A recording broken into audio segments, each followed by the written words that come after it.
Welcome to the Hermetic Astrology Podcast. I'm Gary Caton here in Southwest Virginia, and I have a special guest today, Erin Redwing, astronomer turned astrologer turned Bitcoin event coordinator. Welcome to the show, Erin. Thank you for having me. I'm super excited to be here. I do a lot Yeah. of Bitcoin astrology for non-astrology audiences, and so I'm excited to be on the astrology home turf talking about Bitcoin. You're not a stranger here. You don't have people looking at you weird for being an astrologer. Um, and not even looking at you weird for being an astronomer, actually, because that's definitely part of my jam too. And Yeah, so, true, true. so yeah, so you're right at home and welcome. Yeah, it's been really interesting journey for me. I got into crypto pretty recently. During the last bull run, I had a client reach out to me and was like, they wanted to use crypto as a potential for funding their nonprofit. hmm And they were like, "Yeah, can you give me some good dates to buy crypto?" And I was like, "Okay." Like, I've done, at this point in my career, like I've worked with professional gamblers who are like, "Give me good dates to play cards." So it's like, good dates for, hell yeah, I can give you good dates, right? So I just started working with it. And strangely enough, when and we'll talk a little bit more about the astrology, but in a minute, we're going to actually just break down into Bitcoin itself. When I looked at the Bitcoin chart, I was like, damn, like this is like this Satoshi Nakamoto guy. This ain't no myth. This cat was real.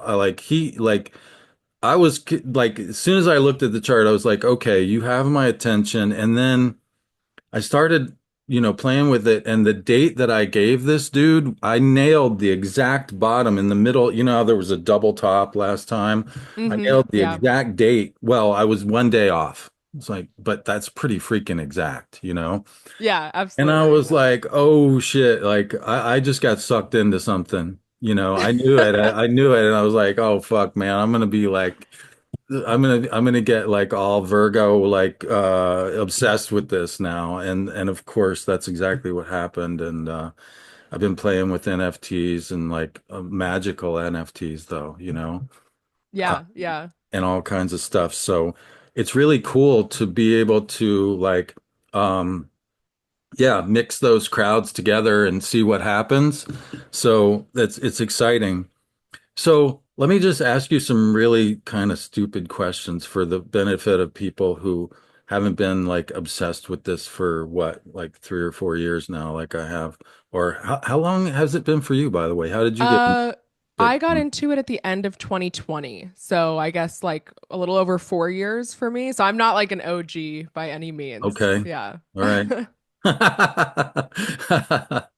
But you're an OG astronomer. Yes. Yeah, Yeah. yeah, yeah. Yeah. And it actually was astrology that got me into Bitcoin originally. So, Really? yes. So, many astrologers probably remember the Saturn Jupiter conjunction at the end of 2020. I think it was like December 17th or 19th, right around the solstice. Um, I'm one of those people that I think of myself as like, one of the wise men searching for the birth of Jesus Christ. I'm like one of the wise men searching for like these harbingers of the beginning of the age of Aquarius. So little things like that, like, a Saturn Jupiter conjunction right at the beginning of Aquarius. It's very interesting to me. So that day I kind of was taking notice and trying to figure out, what's happening here. Is there anything that I can notice that feels like an ushering in of this new energy, especially after 2020, which was a year of a lot of clearing out, right?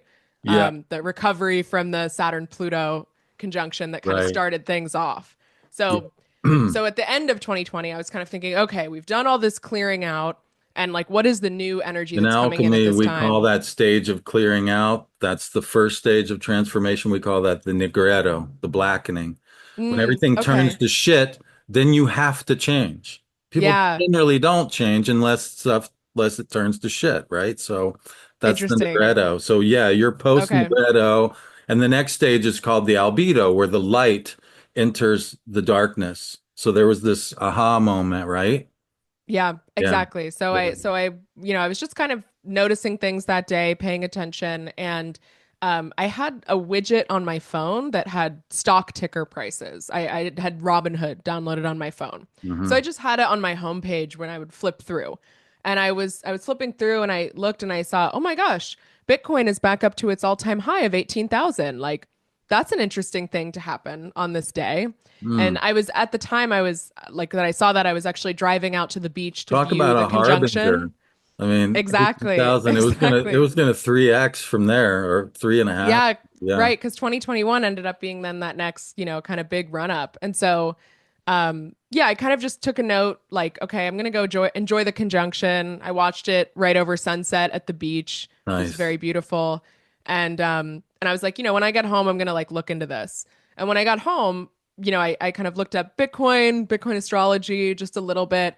And I think Bitcoin for me was a very similar thing to astrology So where it was right this kind away of you got rabbit into hole. Bitcoin astrology, like just like that. Yeah, just because that Interesting. was the lens through which I understood Yeah, things. You know what yeah. I mean? Like, I'm sure you're probably similar. It's just like, Bitcoin, and we'll get into a little bit of like what is Bitcoin and, kind of trying to break it down. But it's one of those topics where, there's a lot of different ways of trying to understand what Bitcoin is. Like, is it a technology? Is it digital gold? Is it speech? Like, there's a lot of Hmm. ways that you can look at it. And so, for me, the astrology is always just it's something to kind of anchor to.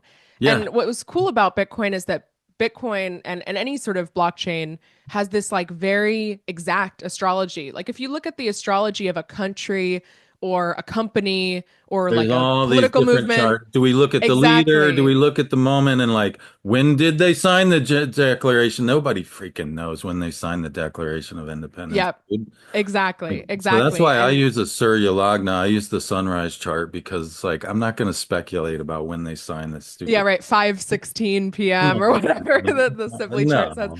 Yeah, exactly. It's Yeah. just so it was so cool to me to see something where with Bitcoin because the beginning of Bitcoin, which is called like the Genesis block or the first block of Bitcoin, January 3rd, 2009, we have an exact time, right? Because it was an online announced thing that happened. And so, And we actually have coded.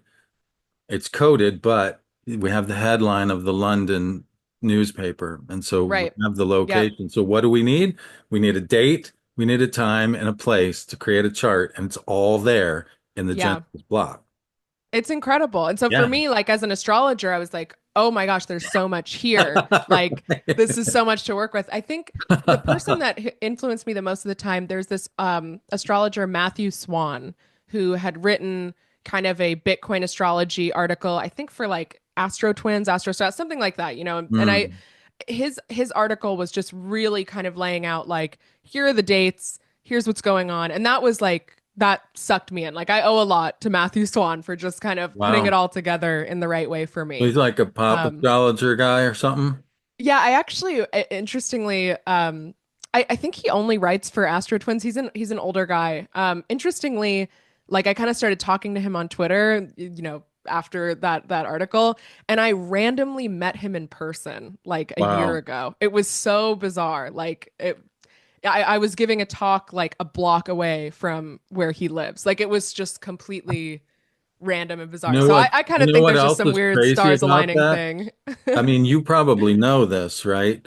Um, the stars of the swan of Cygnus, the swan, Mm. align with that early Aquarius. Like if you project them down onto the into the ecliptic, yeah. Oh, Like interesting. I'm My gonna my say I last think name, Redwing, also is it's a Native American last name, and it's a reference to dipping a swan's wing in its own blood and dyeing it red. So I also have wow, swan symbolism in my own name. Interesting. Yeah, yeah, yeah. Yeah, super So interesting. it'd be interesting to see if you have those stars anywhere, like Yeah.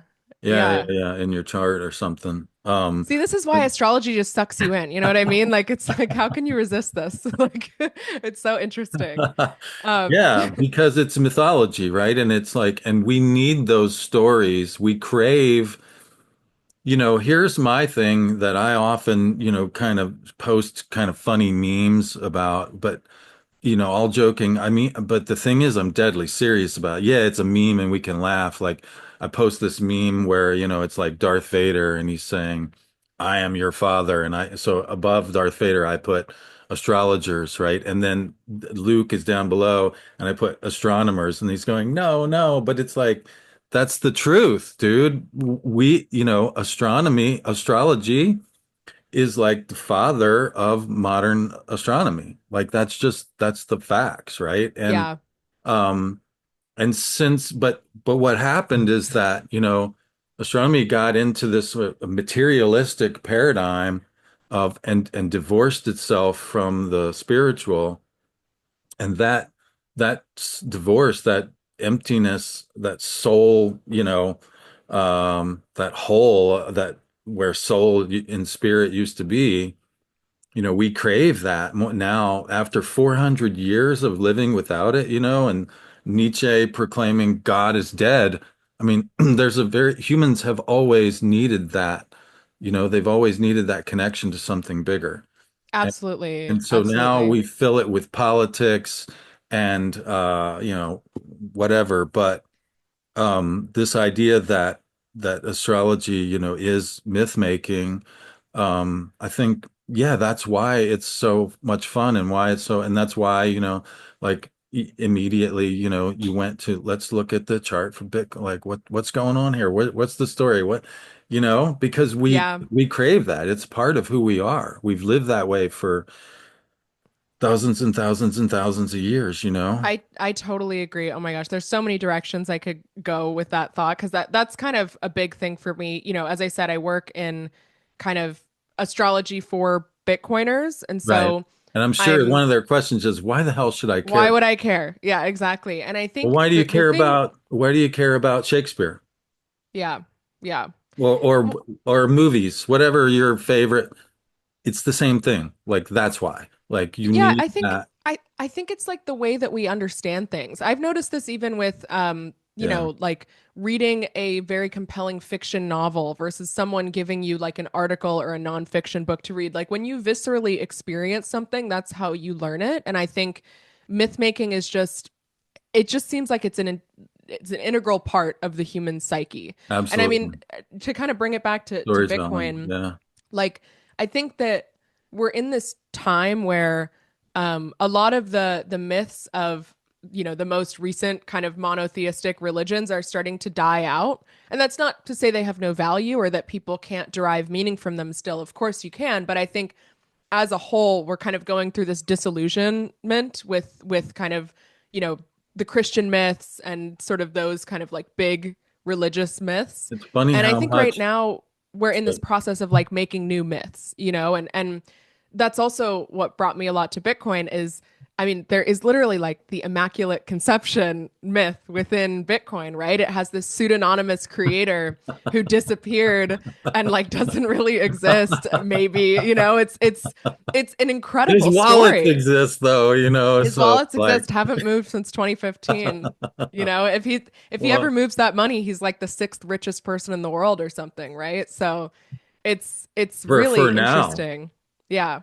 Oh yeah, and I Well, mean that's I just going to mean, continue to go up. oh Yeah. man, yeah, Yeah, I mean, so to kind of give context for people who maybe don't know that story, I mean, basically, so as we said, the first block of Bitcoin was mined on January 3rd, 2009. We have that exact time. We have that headline that was encoded into the block that was the headline of the London Times on that day, which served two purposes. The headline was Chancellor on second brink of bailouts for banks, which of course had this kind of political messaging to it yep. right from the beginning, which Bailing I out the think we'll talk bank. about. Yeah, this kind of, Bitcoin as like a part of the story of money in general. And if you think about that time, that was like 2008, 2009 financial crash, bailouts of banks, like that was the context in which Bitcoin was created. And Yep.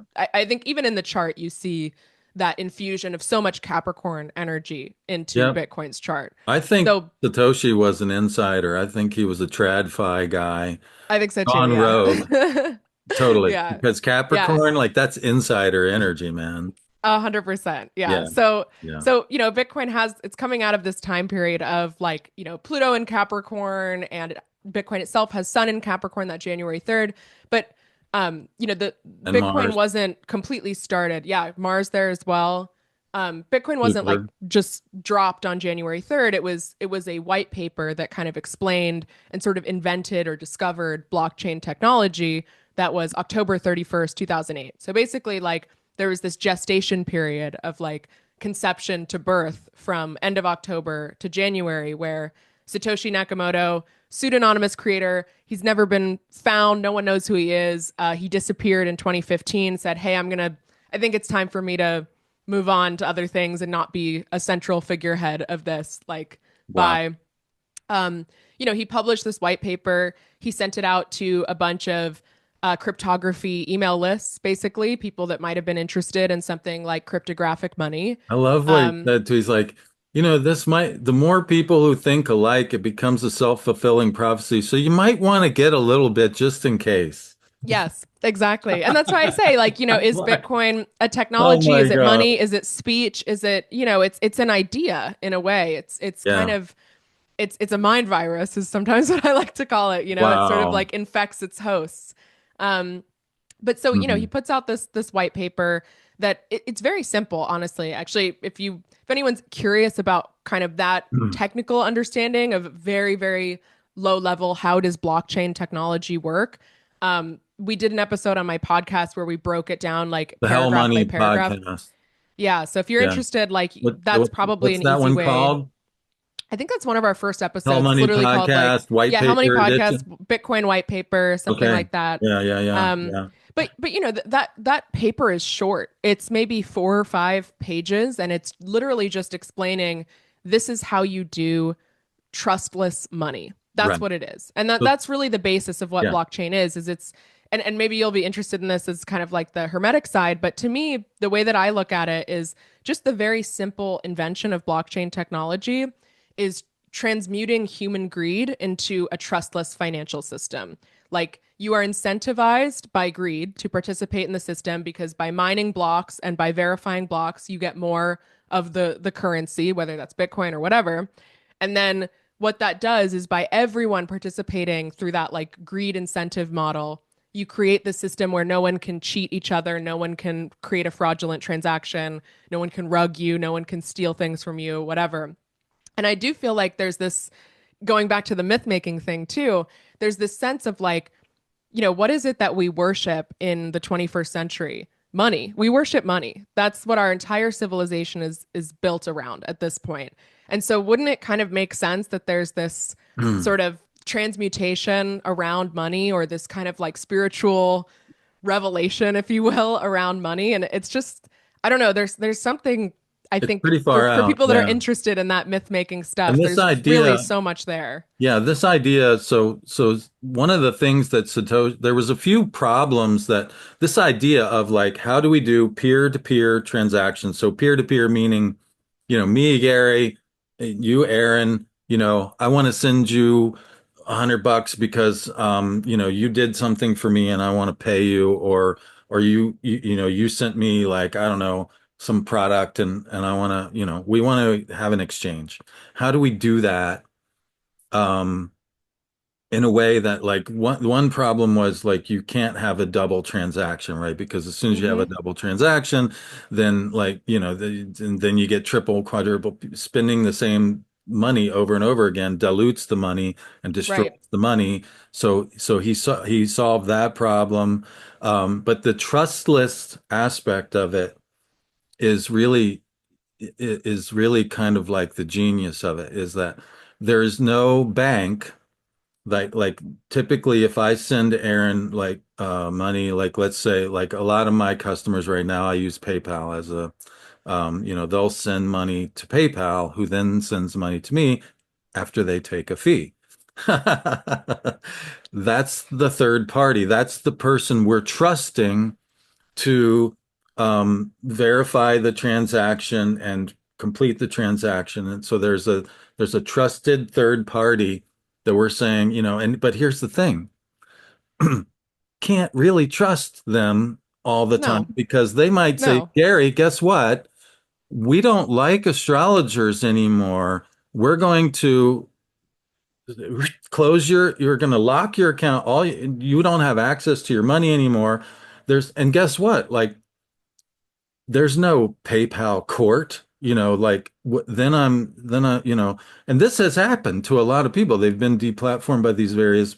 So this idea that there's no trusted third party, that the network itself and the blockchain itself creates an immutable ledger of transactions so that so the idea is trust, don't verify, right? Mhm. So like I don't have to trust that PayPal is going to do whatever. I can look on the ledger and it says, yep, boom, there's the record of this transaction. And Absolutely. that's the real genius, is that it removes. And so that's what you hear, why people say it's decentralized, because there's no central, like, government, or like the Fed or PayPal or whoever. There's no central authority that we have to trust and be subject to their opinions about politics or whatever. And that's why people say, "Oh, it's speech," because guess what? Nobody can tell me what the fuck to say and say, no more Bitcoin for you, because it doesn't work that way. Right. It's sovereign money, right? I Yeah. actually own my own money, and it's even better, maybe if you compare it to physical money, right? Like if I'm giving you cash for something, right? There is a level of, we have to kind of believe that our government is being responsible with its money because it's like a US issued currency, whatever. It's maybe like me giving you like a hunk of gold. You know what I mean? Like something that has this kind of like intrinsic I'd scarce prefer the value to gold, it. but Exactly. And I think even like, obviously, when we talk about things like permissionless speech and getting deplatformed and all of that, I think there's a lot of people who think like, well, whatever, that's not really going to happen to me. It doesn't really matter. It doesn't really Mm, affect my life because for most people, it doesn't. You're trying to just do normal financial transactions that right. totally fit within the system. But that's not it, right? Because I think There's another part that's really, really important, and that is it's, that it is um, there is a limited supply. There is a certain amount of Bitcoin, and there will only ever be that many. They can't just turn on the printer and start printing and dilute the supply, which is why mhm, we have inflation, right? During the exactly. pandemic, the government said, "Oh, you poor people are hurting. Here, have some money," right? They kept sending us money. And, I remember people saying, why is the government sending me money? I don't need the money. Like, but you can't give it back. Yeah. It's Oh, like, and that money, the checks that we saw were nothing compared to what the top 500 corporations in oh America yeah, saw. yeah. So they just That's start passing out money. Well, where does the money come from? They literally they create it print it. They out of print thin it. That's how air. they It just they and print it what out of So nowhere. what happens is, the more money you have out there, each individual dollar is worth less. Yeah. That's inflation. Yeah, and I think it's good to kind of give people a little bit of history for this because, a lot of people I think who don't have any financial, they're not interested in these kind of things. They're not like an econ person. They probably have this feeling of like, oh, money is fake or the stock market feels disconnected from reality, but they can't really articulate why and they don't really know if it's always been like this or what like Pretty what's much happening. has. But the thing is that fiat, which is federally controlled currency, that's the currency that you just described, where the government can print money out of thin air to pay for whatever it wants. This is like a relatively new creation. Like it wasn't until 1971 that we had a currency system that was so divorced from something with scarce Right. value. When So, like, Nixon took us off the gold standard. Yeah. exactly. So in But debasement 1971, has always happened, oh, right? When absolutely. they Yeah. first started doing coins, they were like gold coins, or they were like this Electra, which is like gold and silver. And then, oh shit, we ran, where gold and silver is getting scarce. We'll do some copper coins, and then tin. And then they're just throwing junk coins out there because they want to, I don't know, build what, like debasement has always happened. Like it's Yeah. not a new It's scam. right. And it's This also particular version of the scam is new. yeah, and it's crazy. I mean, it really is like I think the reason why I want to bring it up is just because I think like, it's easy to say, oh, I don't need censorship resistant money. I don't do anything that's that, whatever. But when the government is devaluing our money in such an insane way, there is no escaping it. Like it is affecting you, and it is something that you should think about because Yeah, the amount that you have in your bank account right now is going to be so much less than what you have 10 years from now. And that's not a natural occurrence. That is the direct result yeah. of And it printing used to money be and you could currency get like debasement. a CD from your bank, a certificate of deposit, where you agree to leave the money in the bank for a certain, it's like a high-end, high-yield savings account, right? Right. You could But get guess what? The bank 5%. doesn't leave that money in the account. No, The they, bank is then going and doing whatever they want with it. And that's another point kind of to the currency debasement point is like, you know, they don't have the reserves that they claim to have. If all of us said, "Hey, I want to take my money out of the bank,"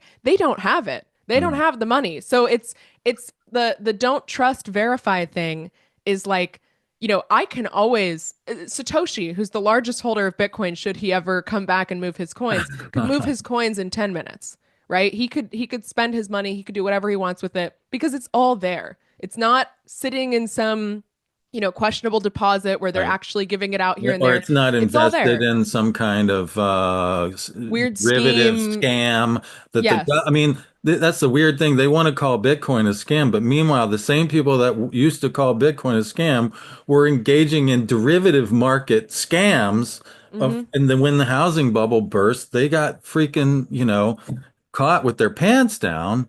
Exactly. And And then guess what? what? They got bailed out. They And then got the bailed out by the government government. prints a bunch of money and Government hands prints it out for money. free. And So that's how we who got sees the here. burden of that? We do through inflation because if you Inflation. increase the supply of money, prices are going to go up and that has nothing to do with us being a more productive economy. It has Yeah. nothing to do with a natural inflation amount that's necessary. No, it's complete, you know, it's just us suffering the burden of Yeah. printing money to bail out corporations So, and and banks. here's the other thing. I mean, you might think that you don't need like that your First Amendment rights aren't under attack. Like you don't have anything necessarily political to say, and so I don't need to worry about that. But it's a lot of people don't think they need their Second Amendment rights either. But the fact is that this country was founded. The reason why the Second Amendment and the First Amendment are there is that the British government was trying to control people. They would, I explained this I was over in Spain and they were like, Gary, why are Americans obsessed with guns? I was like, it's pretty simple actually. If you and like imagine some goons from the government came here today and said, hey, get out of your bed, go sleep on the floor, and I'm going to put a soldier in your bed. Like, what could you do about it? Because they've got the guns and you don't. And the guy's eyes got like about this big. I was like, yeah, that's what we live through. That's why we have the Second Amendment. It's like people, and when I tell people that, well, that's not going to happen, I'm like, as long as we have guns, it won't happen. Yeah. You know what I'm Yeah. saying? Like, that's kind of the point, dude. Like, if we Yeah. didn't, it would happen eventually because it's the nature of the beast, right? If you give people an opportunity to take advantage of you, somebody's going to do it eventually. Yeah. And Well, and that's the that's thing about Bitcoin is like it removes that opportunity, like you said, to take advantage of. There's not this trust that's necessary for the interaction. exactly. I was going to say Bitcoin kind of creates this interesting, I'll call it nonviolent. Maybe there's people who would argue that monetary, economic, Cold War stuff can be violent, but it's essentially a nonviolent form of resistance. So, like, if you don't like that the government is mishandling your money and giving it away to corporations and banks, you can put your money in Bitcoin. They can't take it from you. And by the way, like it will retain its value a lot more than your stock, than your Long 401k, term, than your long right, term. Short exactly. term, it's volatile. Short Long term, you got the term, volatility, you it got to goes ride it up. out.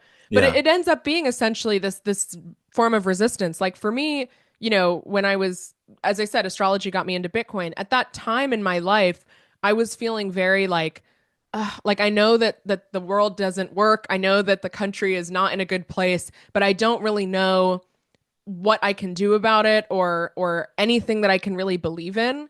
And it was just learning about Bitcoin and its incentive structure and just Bitcoin will work. I genuinely believe Bitcoin will work and succeed whether I care about it or not. And it's just lucky that like I kind of saw it at the time that I did. I mean, lucky compared to people that saw it maybe earlier, whatever, from a financial standpoint. But for me, like, I just got to be a part of it by noticing it, and kind of participating in it. But it's something where the incentives are so strong and it's such a stable network that I genuinely think can't it resists all attacks, that like this will happen, and it Literally, is yeah. like this decentralization of money, this taking the control of money away from the state, the oligarchy, whatever you want to call them, taking control of money away from them and giving it to a decentralized network. Like, they're Yeah. incentivized to adopt it. Just look at the way that the Trump administration is acting, right? They just see number go up El and they're like, "Hey, I want a piece of Salvador, this." a Yeah, lot. yeah. There's a whole number of states that have introduced bills to have a strategic Bitcoin reserve. Um, yeah, it's really interesting. I did an article back in 21 about the Mercury cycle and how like it looked, every time that the Mercury cycle entered a certain phase, like crypto got another level of mass adoption.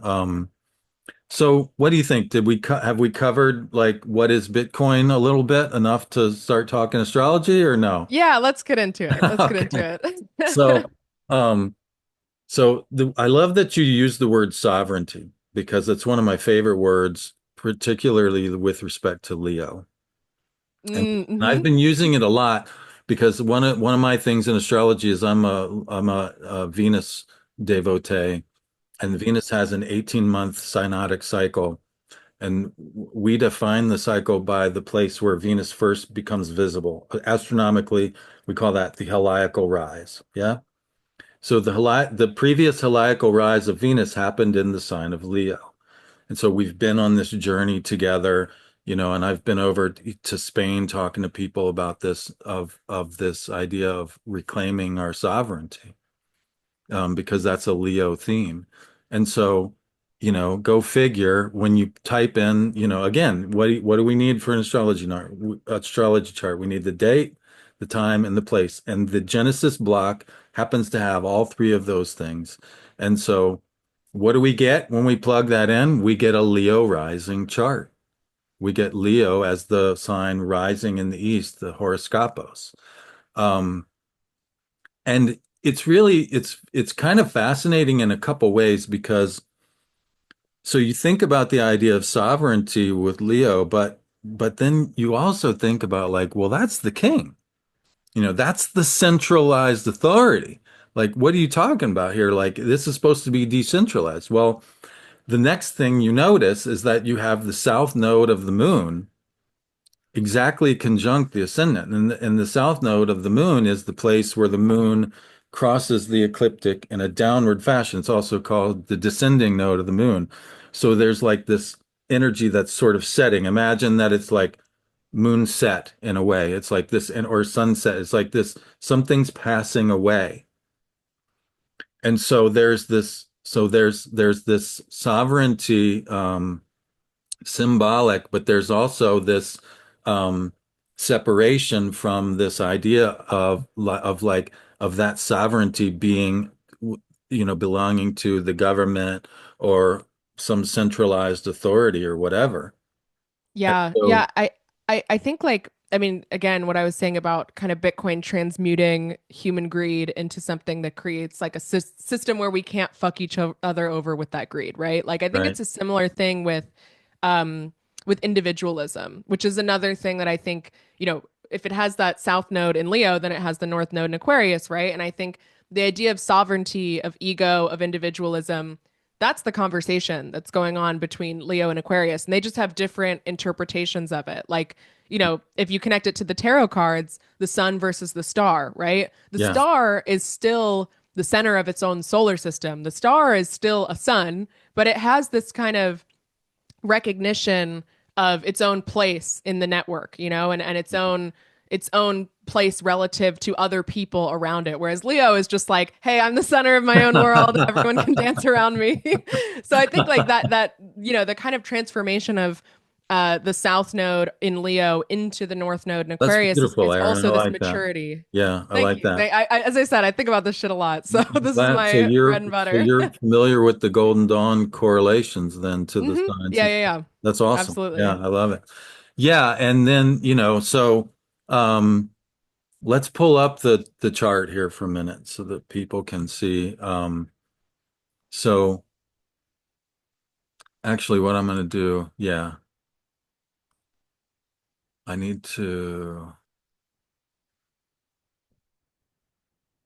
yeah, just take me a second. Yeah, sounds good. Yeah. So what's really interesting is that we were talking about the Leo Aquarius axis.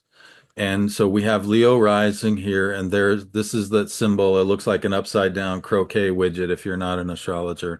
And that's the symbol, as I said, for the place. This is the place where the moon, the path of the moon crosses the ecliptic in a downward fashion, right? So there's something spiritually, we talk about this as being having to do with the past. And so evolutionary astrologers will talk about that in terms of like past lives. If you don't necessarily want to go there, you could talk about it as like the past, as in like the genetic inheritance of your ancestry, things like that. So there's like this idea of like it represents something where we've come from, right? And then so the place where the moon crosses the ecliptic going downwards is always exactly opposite the place where the moon crosses the ecliptic going upwards. So we have this widget, this regular croquet, upright croquet widget looking thing. That's the north node of the moon. So this is where something is coming into being. There's this new penetration of the earth plane by the lunar consciousness, and that's initiating. And this is also a marker for where the eclipses are happening. Um, this north node and the south node. And so this axis of Leo Aquarius is very prominently activated because it's not only rising, but it's the places where the moon is crossing the path of the earth and the place where we're having solar and lunar eclipses. And so this idea that Erin was talking about with the sun being sort of like this light that blots out all other lights, right? In the daytime, we can't see the stars because the sun's too bright. It's like glaring. And the sun is so bright, you can't even look right at it. Hmm. So there's this experience of, you know, and going back to childhood, whether it was our mother or our father, and then, the principal, and then, it just over and over. And then, like the dean at the church or sorry, the deacon at the church or the dean at the college, or there's all of these overwhelmingly powerful people in our lives that sort of serve at these roles of this. Their power is so great that it blots out, and we can't even necessarily look directly at it, right? That's kind of like and the reason why we're saying this with respect to Leo is that the sun is the ruler of the sign of Leo. So there's a solar association because Leo is the hottest time of the year in the northern hemisphere, right? Hmm. Um, Yeah, I think there's also like an interesting angle here with, I mean, obviously, probably a lot of people that would watch this podcast or into astrology are excited about Pluto entering Aquarius yeah, and kind of that 20-year cycle that we're in now. And it's also interesting to think about um, the Pluto in Leo generation is like the boomers, right? And that's kind of who's in charge right now is this like baby boomer generation. And the boomers are I actually wanted to look into this, but I believe they're probably one of the first generations of people ever to experience a Pluto opposition, right? Because you have to have these things lining up correctly where Pluto is going through things very quickly, right? So you get Pluto all the way 180 degrees and people are perihelion. living longer now, right? Yeah. So like right now with, Pluto I think is around 1 or 2 degrees Aquarius. It's right on that Bitcoin natal Mercury as well and we'll kind of see those transits of Yeah, Bitcoin's that's natal where I wanted to planets. go next. I got Yeah, Mercury. yeah. I'm the But Mercury just to guy. kind of like I think there's this interesting like talking about like the sovereign versus this decentralized network of sovereign individuals, as maybe Bitcoiners Yeah, would so like the to call star, themselves. the sun is like this singular blinding light, right? So that's like Leo. And then the star, Aquarius, is made up of these intermingled waves. So there's like it's the star is part of a constellation. That's what Erin was Hmm. getting at. Like the star, it's still a sun, right? But it's a very far away sun. And so it has this relationship with other groups of stars that form constellations and with the firmament itself.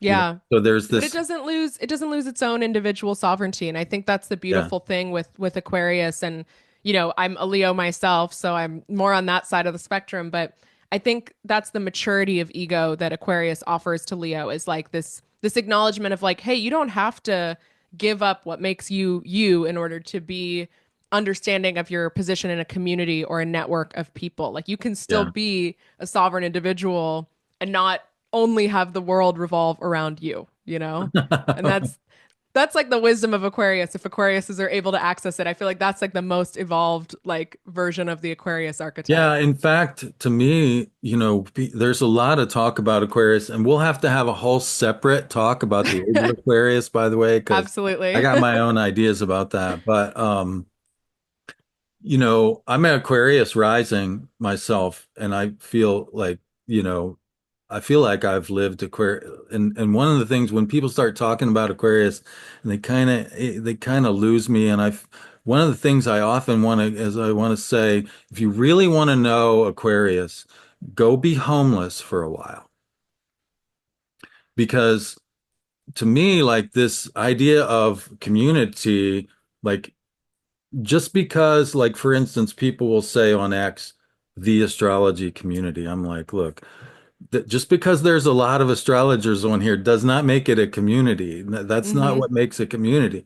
What makes a community is people who have shared interests, shared um, needs, the ability and desire to cooperate, like to actually get, and that's why I say, like, when I was homeless, I realized, like, I knew that other people who were in a similar situation as me, that, I could trust them in a way that some, person who's like up in their cushy, like they're looking down on me or whatever from this place of, like, having it made or in their mind, and here I am, this sort of reject, I'm just like something that they actually don't want to deal with.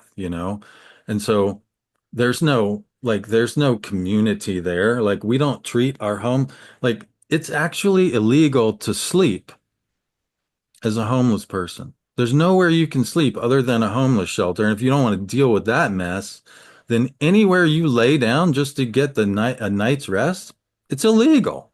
Hmm. You can be rousted, and so this idea, like, that there's a community, if when people can't even sleep without breaking the law, that's a freaking joke. That's not a community, man. That's like, Yeah. I don't know what that is, actually, and so um yeah, there's a side of Aquarius, because you were talking about the star card and the tarot, right? And the star card follows what? The The tower. tower? Yeah. Yeah, Right. which follows the devil. Yep. Yeah. Okay. Sort of the hero's Capricorn, journey. Yeah. the Capricorn card is the devil, right? There's this centralized authority, and it's got a collar around your neck. Okay. That's the devil card. That's Capricorn. It's like, like you got if you want to be part of the club, you got to pay your dues. Hmm. And then the tower shows, like, the casting out of this false authority. Like, nope, like, this, for whatever reason, this ain't gonna work anymore. And then, so then in the star card, it's like Aquarius represents people who were either rejected by the centralized authority and thrown out, or who left on their own. But in any case, they've learned how to exist outside of the matrix, so to Hmm. speak. And so Yeah. there's different ways, like, to be, you don't necessarily have to be homeless, but if you've been homeless, you absolutely know by definition what it's like to exist outside of the matrix. And I Hmm. think it's a prerequisite for really understanding like what Aquarius is and what community is and what it isn't, you Yeah. know, Oh, I mean, because I can make the parallels to Bitcoin as well, because I mean, it's like, it's interesting. Like, Bitcoin is and isn't a community, also, right? Because it is all these people operating in this network together, but they're often like totally at odds with each other. Like, they do not want to cooperate with each other, but they're kind of forced to by the structure of the Bitcoin network, you know? And so I think which even is like, interesting because, yeah, you know, oh, Aquarius, absolutely. it's still a sign ruled by Saturn. There's still like this rigid, there's immutable Hmm. rules. There's only a certain number of Bitcoin. Right. Yeah. So you begin to look for like where does that concept of limited supply come in? And Hmm. one of the ways that it comes in, I think, is through you've got the Aquarius and the Capricorn. You know, if we pull the chart back up here for a second, you've Yeah. got Aquarius and Capricorn heavily represented, and these are signs that are ruled by Saturn. And Hmm. Saturn, because it's the last visible planet, it's always represented boundaries and structure, you know, with the rings and everything. And so you have, look at this. You've got one, two, three, four, five, six.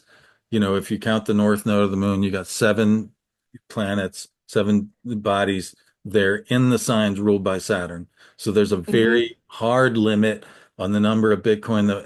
And the other thing that's a little bit esoteric, but you referenced Mercury here in Aquarius, which is angular.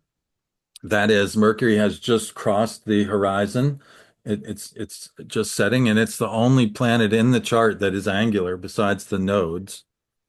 Um, and Mercury in traditionally was god of what? God of commerce. Hmm. You know, so Hmm. here you've got the god of commerce right on an angle in the sign of Aquarius, which it rules at in a nighttime chart because Mercury is about communication and barter and exchange, right? And air signs are about communication. So the nature of Mercury agrees with the nature of air signs. We call this triplicity dignity. Absolutely. And I mean, even like Bitcoin as speech, like the way that Bitcoin works is like everyone is trying to solve the cryptographic equation to mine a block, right? That's like the way that the blockchain is built, is you're all just literally like guessing numbers, saying, is it this number? Is it this number? Is it this number? And everyone all around the world is just trying to guess a number that breaks the block and breaks the encryption. And then once you get it, you say, hey, the number's 42. I have it. I got it first. And then someone else says, Bingo. oh, yep, yep, that they got it. They got it. So it literally is this like communication speech network where everyone is just broadcasting messages to each other and It's all like verifying, yep, yep, that worked. Yep, that worked. Yep, I got the same answer. Yep, yep, yep. Okay, it's let's move like on a to the next one. like a Like big bingo game almost. it is. It is. It's a really crazy structure. But I Um, think even like I have so many things I want to say about what you've just talked about. But like, even like it's interesting the story of the devil card to the tower to the star. It yeah. is like Capricorn, Pluto, Aquarius. Like we are living through that story right now with You're Pluto living going through from that Capricorn to transition from Aquarius. Capricorn into Aquarius, and Right. that's like the meat of the chart is right there in those two signs, Capricorn and Aquarius. And that's Yeah. why I said, like, I'm pretty sure Satoshi was some kind, and some people say it wasn't a single individual, it was like a group of people. Maybe, you know, either way, They had an they were astrologer on the they were team that kind of I would not be surprised actually because that Mercury is so. The other thing about that Mercury is that there's a deeper level of dignity. So you have rulership, you have exaltation, and then what I mentioned, triplicity. The nature of Mercury agrees with the nature of air. So so Mercury has triplicity dignity, but it also has what's called bounds dignity. So each of the signs is divided up into five slices, and it's kind of like the difference. So Saturn, as the ruler of Aquarius, is kind of like the principal of the school. So Mm, the school of Bitcoin is like a stern, hard ass, like there's only this many Bitcoin and there will never be any more. That's as definite, like there is absolutely no money printing going to happen here, right? So the principal of the school is a hard ass. But then you've got these five little classrooms that that you divide the sign up, and so you might be like, oh, we got a hard ass principal, but maybe I'm in like the classroom of Jupiter. Or, and so, oh, like the teacher's cool, man, but just watch out for the principal, right? Right. In this case, the classroom teacher is Mercury. Mercury is in its own bounds.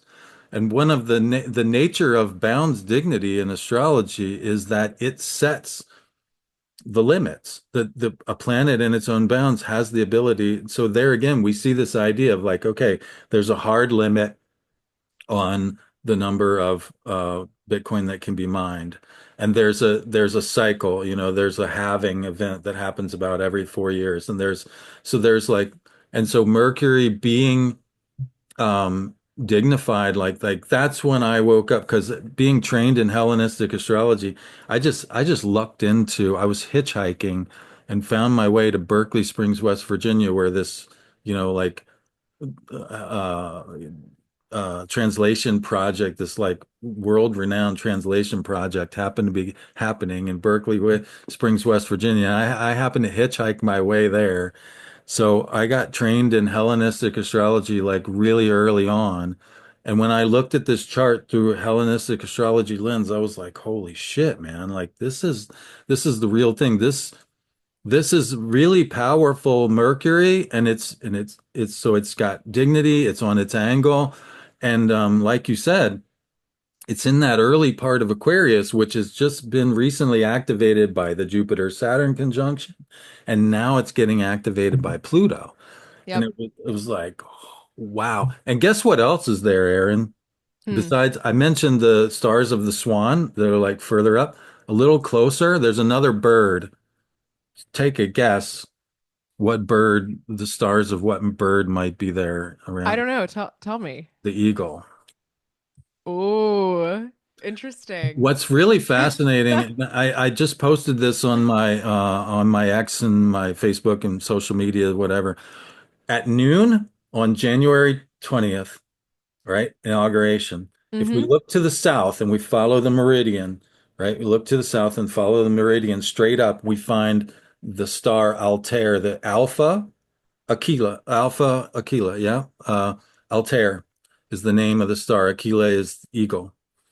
We find that star exactly culminating on the day of the inauguration of the President of the United States, whose symbol is the eagle. That's crazy. Yeah. I don't think that shit is an accident, Oh because no, you definitely know what not. I'm saying? And Definitely not. And the fact that we have like the first pro crypto president, when what happens? When Pluto activates that degree. By the way, when did that happen? The first Sun conjunct Pluto on Inauguration Day just happened. Like that's the Yep. first time it's ever happened that a president has been inaugurated with Pluto conjunct that. And we have the first crypto friendly president. Mm-hmm. So it's like that's my head exploded when I saw that. I was like, holy shit, man. Like this is really powerful. Like because I'll be honest, when I first started hearing about, and unfortunately it wasn't Bitcoin, it was just like the more generic term crypto, Yeah. which, let's be real, there's a lot of scams out there. You mentioned rug pulls. For people who don't know what that is, like it's literally the rug gets pulled out from under you. Like they create a coin, but they're holding most of the supply. And then so but they offer this other part of the supply. And then when people get excited about it and the price goes up, they sell the rest of the supply, and which is like pulling the rug out, and then they grab all your money and leave town. Yeah. I, That's I a call rug I pull. call crypto the Tower of Babel. I think that that's the most like it's the most apt it comparison where it it's you like know we're trying to build this like tower to God, right? Like we this got this like incredible technology and then God is like smiting us and making us speak all these different it's tongues and I languages so mean, we it's a can't pretty communicate good, with it's each a pretty other. good metaphor actually, because there's like a zillion freaking, and you've got fart coin It and really is. butthole coin and every other kind of, and Trump coin. I mean, there's literally everything, like these Yep. little frogs, little dogs, I mean, everything under the freaking sun. That's Yep. actually a really good metaphor, man. That's I what it mean, is. It's like Tower that's of again the Babel, myth yeah. making of it all. It Now, really is. now Yeah. that said, there are cryptos other than Bitcoin that have really good use case. So they're not just they're definitely not like Charles Hoskins, for instance, with Cardano. I mean, that guy's he's a brilliant guy. Now, whatever you think about Cardano, I mean, he's trying to do real world stuff and empowering people in Africa to use, to be, where you can't, they don't have banking, they don't have access to banking. So he's trying to, so like, it's not all rug pulls, right? Like, Yeah, I think the distinction is like, Bitcoin is this it was essentially the discovery of this technology, right? And Satoshi could have just said, "Hey, I'm going to launch Satoshi coin and I'm going to like keep everything behind the hood and I'm going to own 90% of the supply and you guys can buy 10% of the supply from me on January and 3rd." then, Right?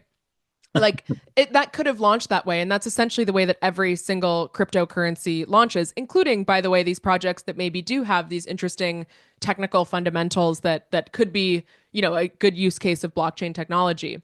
I think the thing with Bitcoin is like there's no CEO, there's no central treasury, there's no like whatever, like the structures, these centralized structures matter, right? When yeah, it the comes to fact that creating new the money inventor actually walked away from it, is you don't see crazy. that happening with any other crypto, right? Yeah. There's And always and this person exactly. who's like the founder or whatever. And Um, what I think will happen is, Bitcoin is something that it's a consensus process as well. And so like Bitcoin can change. Bitcoin can adopt new things and it does all the time. Like it's a process of everyone in the network agreeing there's like, been "Hey, yeah, we fork, want to add this new for feature. instance. We want to whatever." It's Yeah, very hard to change Bitcoin. Like I don't want to make it sound like it's easy. It's not, which is good. We want Bitcoin to be conservative, and if you look at its chart, it clearly is conservative. Um, but essentially what I think will happen, like the best version of crypto, like trajectory for crypto, is that crypto is this experimental field where people can try things and they can see like, okay, what happens if you have a blockchain that does X? What happens if you have these certain parameters? And then we see what works and then Bitcoin absorbs them. And that's like what we've already seen happen basically. And so for interesting. me, Yeah. like, I'm a Bitcoin maxi, but I'm not against crypto because I think having that area of experimentation in play is very Innovation is always important. a matter of trial and error, right? And so Yeah. if you have Hmm. the trial and error, then things are going to improve. I mean, that's a really good point. But yeah, when I first heard about crypto, I remember people saying, well, Uranus, the planet of technology, because Uranus was the first planet discovered right, with a Hmm. telescope, with technology. Uranus, the planet of technology, is going into Taurus, the sign of, wealth and stuff. So crypto's going to go crazy. And I remember thinking, well, that's kind of simplistic. Like, yeah, yeah. I would, And sometimes it here we are. really is that simple, man. Sometimes the simple-minded delineations are like, yep, that's pretty much what happened. Yeah. But what did it for me, being, a little more of an astro geek and, trained in Hellenistic, when I saw that Mercury and I was like, oh, wow, man, like that's the real thing. This is not some, uh, weird, rug pull for sure. And it's not some like thing that has potential use cases, but is still, lorded over by, whatever people who gave themselves the most of the supply on creation. This is actually like legit, man. When I Hmm. saw that Mercury in that chart, I was like, this is really, and then of course, instantly I knew that it was going to be activated by that Jupiter and Saturn and then Pluto. And here we are. I mean, and here we are, with today, last night anyway, it dipped below 100. I don't know if it's made it back up above I there think yet. it was at 98 when I checked this morning, so I think we're still So, below we're 100. right there at about 100,000 per Bitcoin. We've been there for like a month now, I think, right in Yeah, the neighborhood. And from nothing in since when? Since 2009? it's crazy. Yeah. And I also just want to give people, I mean, I think a lot of people get this feeling that they're like too late to Bitcoin. You know what I mean? Like they're like, "Oh man, if only I had learned about it 5 years ago. I'm too early, whatever."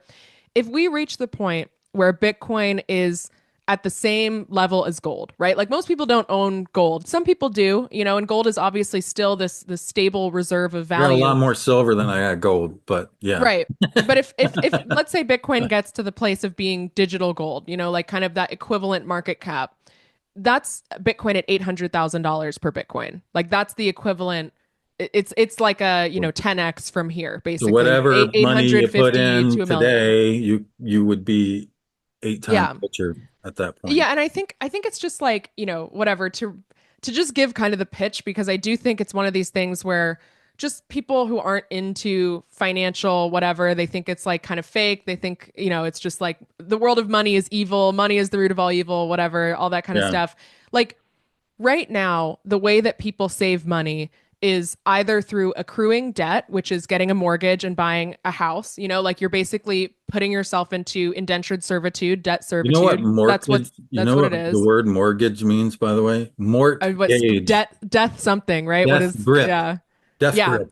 They've got you literally you might not even live to pay it off, Exactly. you It's know, it's that's the 40-year purpose of note. it, right? Is it's and in ways it's good because you're getting access to that money printer that usually only very wealthy people and companies get access to. You're getting access to easy money, right? Like you don't have $1 million to buy your house, but you might be able to get a mortgage for $1 million or $500,000 or whatever. You might be So able to get a mortgage for $1 million. right. So, I live in the Bay Area too. So it's like, I Good don't have much grief, man. That's options. why I live in Virginia, because I ain't got no Yeah. $1 million mortgage. Yeah. Here Anyway, it's all $1 million mortgages. But like wow. you basically have the option of building wealth by going into debt and Mhm. hoping that eventually you can pay off that debt and that asset becomes something that, most people have their wealth in their home, right? Which is a Yeah, mortgage, or in a 401k, which is the stock market. And yeah. essentially like what you're doing is you're either participating in debt slavery or you are bolstering the top 500 companies with your personal wealth and you're banking on them doing well for you to be able to retire. For what? And Like a like 10% return, right? it's just Maybe. corporate socialism, right? You're just giving them a freebie by putting you don't invest in their company because you believe in their company. You invest in their company because you have to put your money somewhere that's not going to lose value. And so like I think the thing with Bitcoin is like it can feel like, oh, I'm too late. If only I had bought it 5 years ago, then I would, be a multimillionaire or whatever.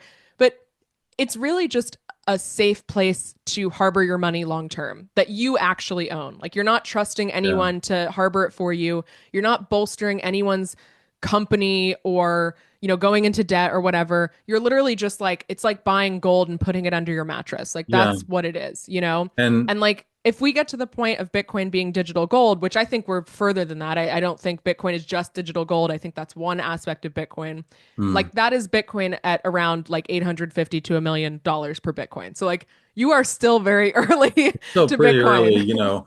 And the other thing is like you don't necessarily have to take that maximalist approach of like I'm going to put my money in here and leave it in there and Hmm. never spend it. Like the hardcore Bitcoin people, they don't sell your Bitcoin ever, They're right? cultists. They worship at the They altar of Bitcoin. Yeah. Yeah. I'm It's glad you said that word because I don't, that's what they are. Yeah. That's I'm not that hardcore, man. And so like my idea is like, look, another way that you can look at it is like if we look at the cycle of nature that's embedded in astrology, and that's what the zodiac really is just it's a farming calendar. mm-hmm. Right? Mm-hmm. Aries is time to break the soil. Taurus is time to plant the soil. After you planted, you're bored, you go talk to the neighbors because there's nothing going on for a while. Then you get the rains that water the soil. Then you get the sun that grows the things. Then you get the sign of the harvest, Virgo. Then you got to do what with the harvest? You got to weigh it with Libra scales so that you can do what? Pay your taxes to the tax man in Scorpio. Then you have a party because you got some left over, the Sagittarius. Then you wake up from the party and you're like, oh shit, I gotta sober up and make sure all my stuff, I last through the winter, Capricorn, right? So you gotta like Mm-hmm. get, and then Capricorn, we just got out. Okay, think we're gonna make it through the winter. Well, now I start thinking about that's why Aquarius is a sign of innovation because it's this Mm-hmm. lull between the previous season and the next where you start thinking about what can I do better? What can I do different? You know? So we don't even actually need this planet Uranus to rule Aquarius for it to be about innovation because it's naturally that way because of the sequencing where it anyway, this idea that there's a natural cycle, and if we just look at the four seasons, this idea that I talked about, like of alchemical transformation, where you have this blackening. Well, that's winter. Everything dies, everything falls away, nothing's growing. So you have to, figure out how to make it through that. But then in the spring, there's the blossoms come back to the apple trees, right? And then in the summer, you have this fruit that begins to grow. And then in the fall, you have the ripening of the fruit, right? So there's four seasons. There's four. Well, isn't it interesting that Bitcoin has how many year cycle? A 4 year cycle. Mm-hmm. And Mm-hmm. so it's so freaking simple. If you simply like Bitcoin winter is coming, it's not that far away. Next year, it's going to be going red and people are going to be fleeing, but that's actually good. It's healthy, right? Because just like winter, like nothing can grow forever, right? And so then what you do is you time, okay, about the time that Bitcoin winter is going to end, so right at the end of 26, 27, you start to what they call DCA, dollar cost average. You just start buying a little bit of Bitcoin every week, every day, if you like, every week, you know, and you just for a year, you just buy Bitcoin. Mm-hmm. Okay. So that's like planting your field, right? So then the next year you do what? You just you just let it sit there, you let it grow, right? And then the next year it'll be harvest time, and so you start dollar cost average out. You sell a little bit each week.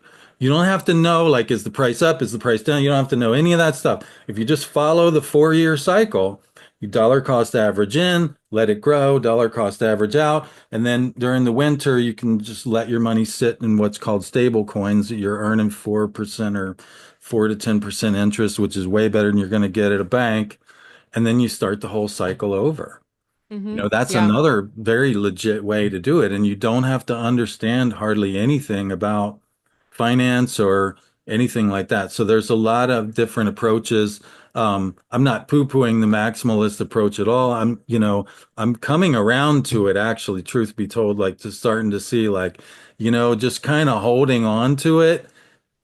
At least some of my stash, I think I'm gonna be like just kind of keeping it in, in cold Yeah. storage, and just because at some point in time, and here's the thing, so there's a difference between selling it and spending it, Mm-hmm. right? So when I'm talking about selling it is like you buy it on an exchange and then you sell it on an exchange, and you buy it from someone else and then you sell it to someone else. If you're holding it, you can spend it at places that accept Bitcoin through things like we have something called like the Lightning Network now. Mm-hmm. It's really no different than like sticking your credit card in the slot at the store. It's like it's like Visa almost. Yeah. And so Yeah. you can, and now that's different. And I'm really hopeful that at some point in time, like now, technically, you'll get taxed depending on either a short-term or a long-term capital gains tax will apply at this moment in time. A short-term or long-term capital gains tax will in the US will apply to that transaction. But I'm really hoping that at some point, like if they would just make like, I don't know, let's say it's less than $100, Mm-hmm. then they waive the capital gains tax. That would Yeah. be huge because then you could hold your Bitcoin, you don't have to sell it, but anytime if you want to spend, if you're wherever, ding, you just put the thing and you can it's your money and you can spend it. And you don't have to worry about it getting debased by, whatever, you know, banksters get into power and oh, whoops, we gambled on securities that were not secure. Give us your money. Well, doesn't affect me because like there's a limited supply of Bitcoin. Exactly. Yeah. No, Um, I mean, I totally agree with you, and I think I mean, it'll be interesting to see like regulations around Bitcoin and crypto, how they yeah, evolve over the next couple years. yeah, Obviously, this was the first election where a president even like acknowledged Bitcoin. You know what I mean? Like yeah, that's kind of crazy that we've had this thing yeah, that, Bitcoin is like $1 trillion asset, and this is the first time that anyone has even spoken to that base or tried to kind of come up with policy around it. So I think it'll be interesting to see how the next 4 years progress. But um, even just going back to Bitcoin's chart, like Bitcoin has that Jupiter at 29 degrees Capricorn, Yeah. right? And I think the way that I read that placement is like the more that the current financial system collapses, the better for Bitcoin that Yeah. is. And I know that sounds a bit like, whatever, people might not like to hear that or think about it that way, but like it really is like if the government is responsible for money and they do a good job of managing their money, then these scarce assets that track inflation are not going to go up that much, right?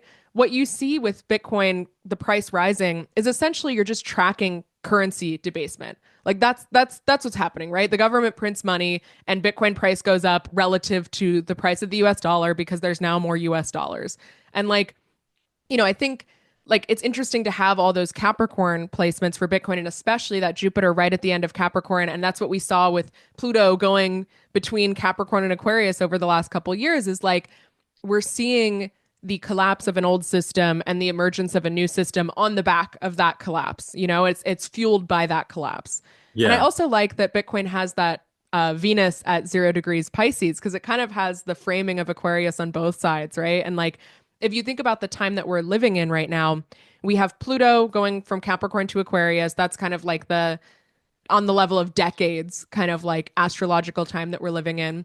And then we have the equinoxes processing from Pisces to Aquarius. So we have these two things, these two very long cycles in astrology. Obviously, Pluto, 250 years is nothing compared to like 26,000 years, but still, these two very long cycles of astrology that are converging on Aquarius. And you have Bitcoin's chart that's like framed at 29 degrees Capricorn with that Jupiter and then 0 degrees Pisces with that Venus, and it's all kind of converging into Aquarius. It's very cute. Yeah, and of course, being an Aries, I love the Aries moon. I mean, it's very, Aries. Mm-hmm. People talk about Aries, the first word that always comes out of their mouth is warrior, and Yep. because it's ruled by Mars. But to me, pioneer is a much more like apt word. Like my um sort of goal as an astrologer was always like, what can I find that no one else has found before? Like I was literally looking to, you know find the pioneer in astrology and Satoshi found was a pioneer in peer-to-peer payments, Mm-hmm. and in money, so there's this very pioneering aspect there with that. But yeah, no, I think it's really interesting, with all the Capricorn and Aquarius. And what's the other thing that's really fascinating besides, like I said, that whole age of Aquarius thing is actually a really long, complex conversation that we'll have to have another time. But Definitely. what we have besides Pluto going into Aquarius is we have Saturn and Neptune going into Aries Mm-hmm. um, Mm-hmm. over the next few years, and we have Uranus going into Gemini.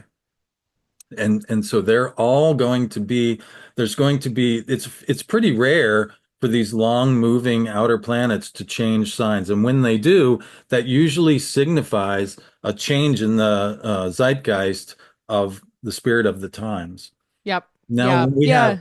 we have four different planets changing all at once, that's a dramatic change in the zeitgeist, and so it's like I said, you have look at a country like El Salvador. I mean, El Salvador was one of the most dangerous, horrible poverty and there were terrible wars, civil war that happened there, and then you know it, now they've got rid of the gangs.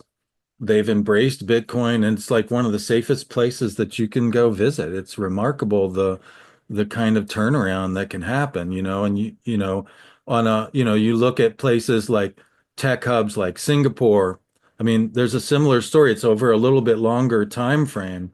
Um, but Singapore was like this backwater place that, Mm-hmm. no, and now it's like a tech hub of the world, and a lot of crypto people are based there for that reason, Yep. but I think that with these, and in particular with Neptune and Saturn moving into Aries, where that moon is in the Bitcoin chart, I mean that's really where it's at in the sense of like that it opens doors to like these pioneering sort of adventures become possible. Like you can literally like, you know, rethink the world and what adventures are possible with these transits that are going on. And so, yeah, it's pretty exciting, you know.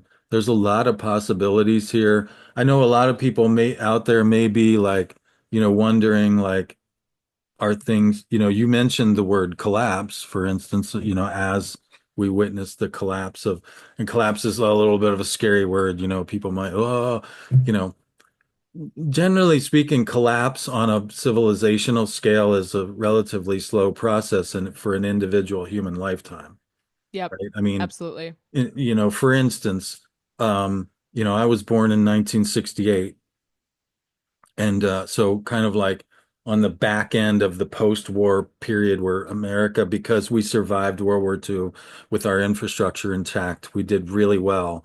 For the 50s and 60s were really good decades for, you know, middle class, and people were doing great. But pretty much since then, like the whole time I've been on this planet, the rich have been getting richer and the poor have been getting poorer. You know, the middle class is much less than it was. I mean, that's kind of what we're talking about when we use the word collapse.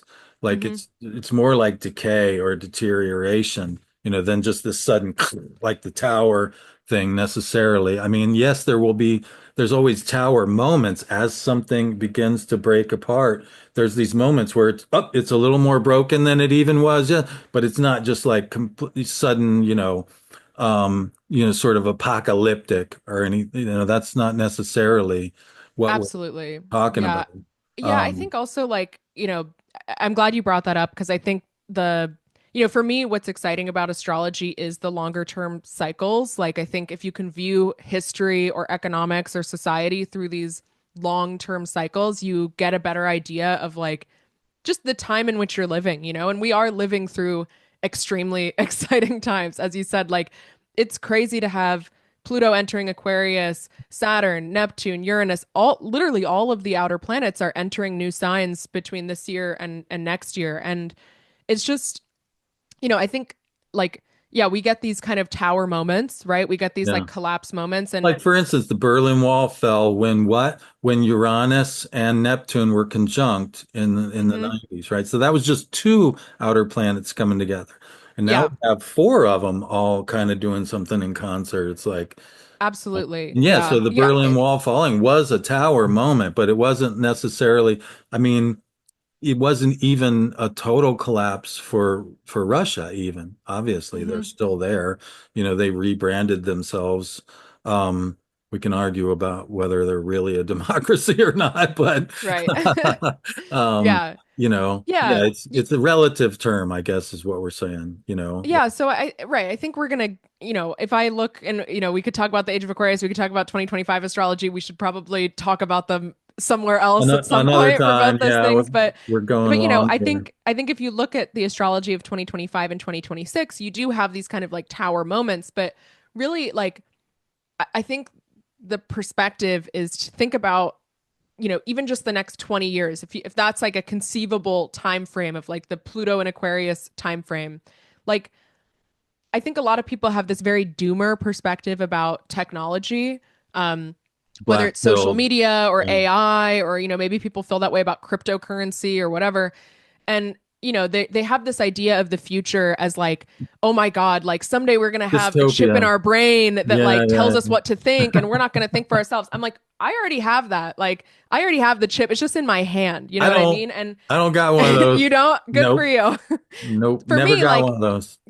I grew up like literally I started going on the computer as like a normal thing when I was 5 years old. Like for me, Dude, I've grown that's up completely insane. online Wow. and like, there's trade-offs, right? Like I don't think that I don't believe really in the idea of like utopia. I think there's a lot of new age people that kind of get on this thing of like, oh my God, the age of Aquarius is going to be this incredible era. No, like Aquarius has Aquarius is positives and ruled by negatives. what planet?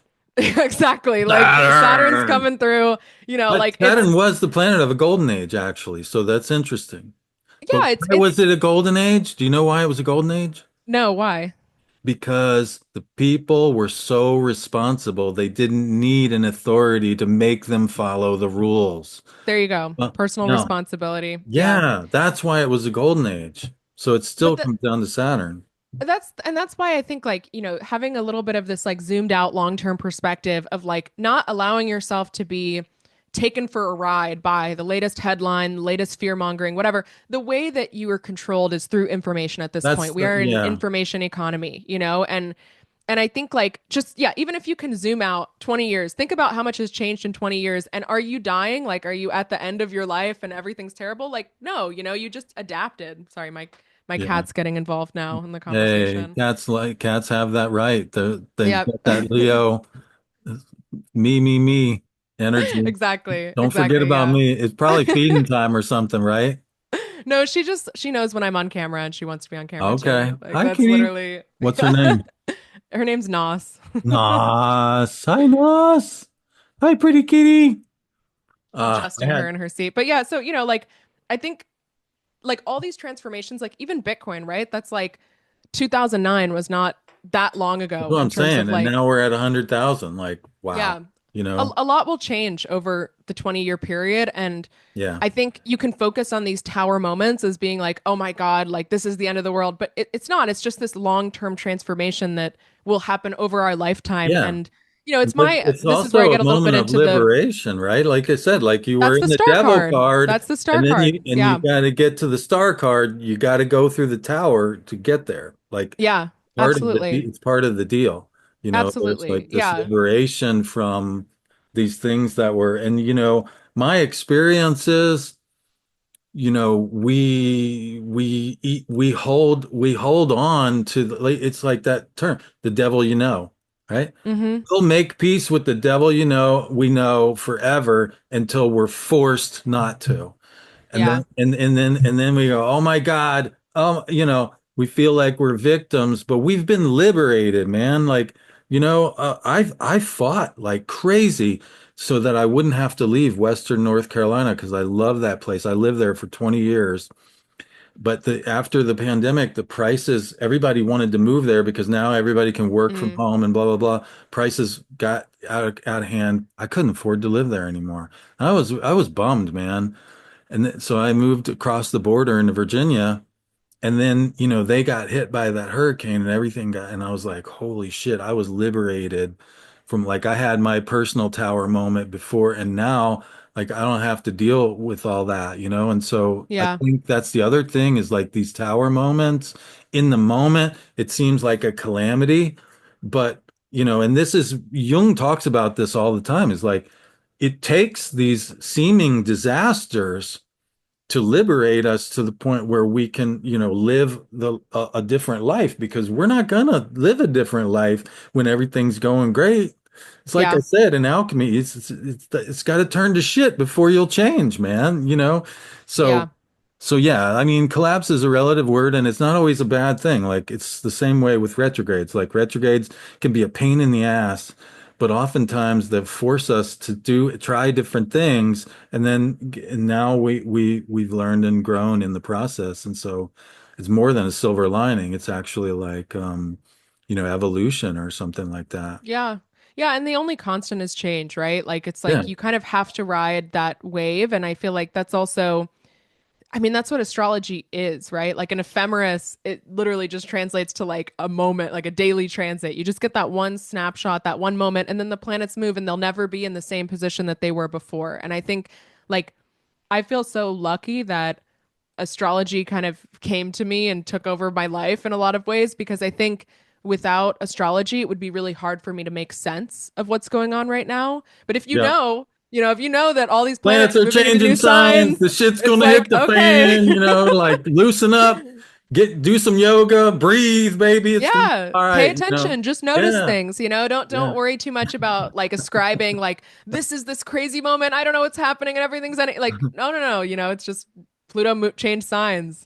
Uranus changed signs, like shit happens when that happens, and I think yeah, it really does give you the framework to be able to understand very chaotic transformative times. And also absolutely. like, I think we're kind of living through a golden age of astrology right now because you have this 100%, man. dissolution of, kind of these religions that have had so much control over society for, 1,000 plus years at this point. Yep. You have kind of people losing belief, but I think spirituality and belief is an intrinsic part of humanity, like myth 100%. making, right? Yep. And so, we have this like I think astrology is decentralized religion, right? Like there's no central doctrine, there's no Bible, there's no pope.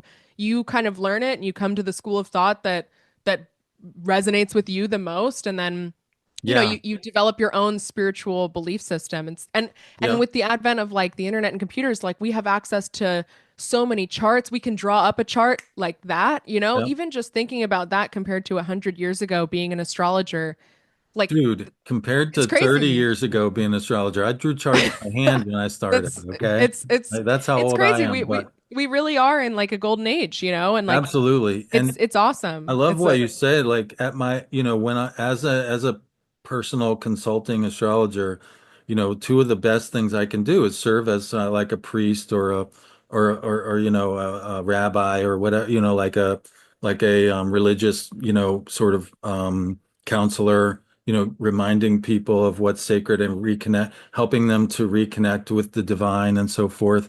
And or many people have told me like, dude, the insights that like you gave me are worth years of therapy, because we have yeah, the shortcuts. It's like, I don't know, but you tell me, but I'm thinking I see this, and people are like, oh my God, that's totally it.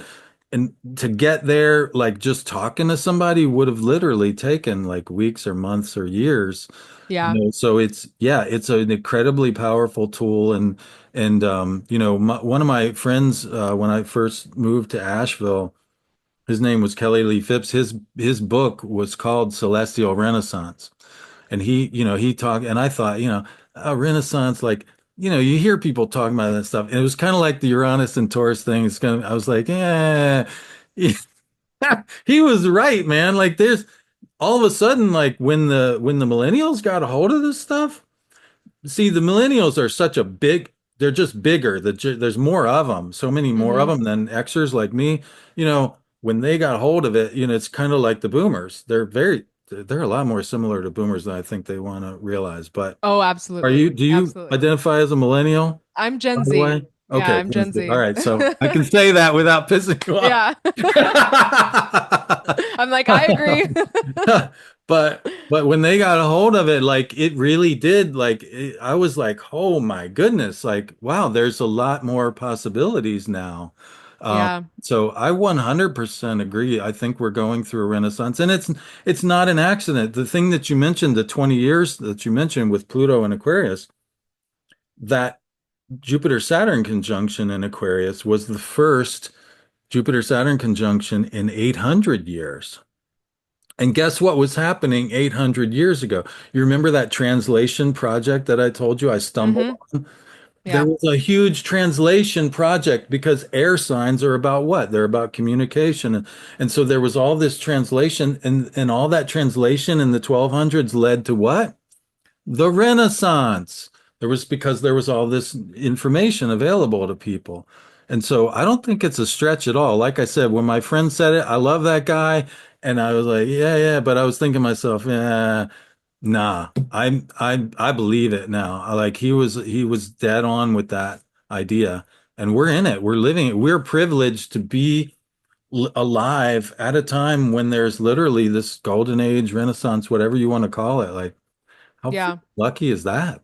Oh, I totally, and I mean, I definitely getting beliefs mixed up in here. Like I believe that we all choose to come back at whatever time we're here, and I think it's it's such an interesting time to be alive, and I think it makes me sad when people are so resentful of, the impending like technology future, whatever. Oh my God, I wish that I had been born, Or whatever. No, you don't. Like this is an incredible time to be alive. It's such an interesting time to be I alive. think And it's an Aries trait, Aaron. I mean, you shared with me you've got some Aries. I hope it's okay for me oh to yeah, yeah, yeah, out you yeah. as a fellow Aries. Hmm. I think we just like with people, it's kind of like the Buddhist thing, when people talk about escaping the wheel of rebirth. I'm like, what? Like, You dude, this can't. place is great. Why would I want to do that? Like, I want to have more adventures. Are you kidding me? You Yeah, know?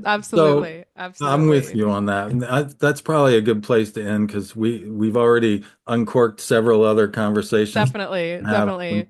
some point in Yeah, time. I mean, Hey, if X is kind of my main place at this point, but I do right YouTube, on. TikTok, whatever. So I was gonna say, if you want to do like a Twitter space or another episode, like we got Yes, lots of topics we yes. can cover. So Fantastic. we should do it. Let's keep in touch. And if everybody wants to connect with Erin on X, it's Erin Redwing, but it's It's at realizing realizing Erin Aaron. at Yeah, realizing Erin. that's my Yeah. username. So connect Um, with Erin and find out what she's doing. You're going to be doing a ordinals conference at Bitcoin Las Vegas in May, at the end of May, right? yes, yeah, and I would love to have you speak there. I know we talked about that a little bit, but yeah, we definitely Sounds want to do some great. Yeah. astrology I would content love to there. talk Bitcoin astrology with people. And Totally. anything else you want to let people know about? That's the big one. I mean, yeah, I think if you're interested, if you happen to be in Vegas or, you're interested in coming into in-person events, as Gary said, I have a conference May 27th, 2025. If you go to inscribing.com/Vegas, you can see all the information. But basically, I host these in-person events that are kind of more around like the cultural, artistic, philosophical side of Bitcoin. Bitcoin can be a very like boring topic. Techie. Yeah. Yeah. Yeah. So I kind My of try to eyes like hold glaze over space with the for techie stuff. I got to be honest. exactly. Yeah. Like, Exactly. So I try to hold space for some of the more like weirdo kind of, yay. esoteric interpretations, especially. Even So the ordinals, for instance, the inscribing part, if I was gonna say we didn't even get into that. That's a whole well, we'll other do kind of that at some thing. point, but basically, if I may, and this might be butchering it, but it's almost like NFTs for Bitcoin. Like you can Yep. attach images and information to individual sats, Hmm. and it's really exciting. I'm wanting to because I've dipped my toes into the NFT water, and creating artwork because I love, I feel like astrology is an art, and so Hmm. I'm interested. Like I used to play music and I do photography, and so I think of myself really as an artist first and foremost. And so this idea of like combining art with the Bitcoin, like that's so Yeah, freaking cool. So we'll have to talk absolutely. about that Yeah, uh, we definitely, I in can May send you too. also. I have the exact chart for ordinals, like the Nice, creation down to the minute. So I can send you the nice, chart for ordinals as excellent, well. excellent. Yeah, Um, we could do a thing on that. Yeah, I Awesome, think it'd be really fun. Yeah. right So on. yeah, if anyone wants to like come in person, that's, but online I'm tweeting all the time. I have my own Realizing Aaron. podcasts. Yeah, so if you want to hear me talk more, I'm always talking. Cool. So I'm a Leo, so I put myself out there. Good for you. But Leo yeah, we and should definitely have Aries are another both not shy conversation. with that. Yeah. Oh yeah, definitely not. Definitely not. So yeah. Cool. It's But this is great. great. Honestly, it's so Yeah. awesome to be able to talk to someone else who has the overlap of Bitcoin and astrology because that's like those are like the two parts of my heart at this point. I feel like Oh, that's that's my awesome. life's work. So it's Right like on. it's good to be able to talk about it. Yeah. Fun, Yeah, fun, fun. And more to come. absolutely. Cool. Cool. Cool. Thanks, Awesome. Gary. Thank you very much, Aaron. Talk to you later.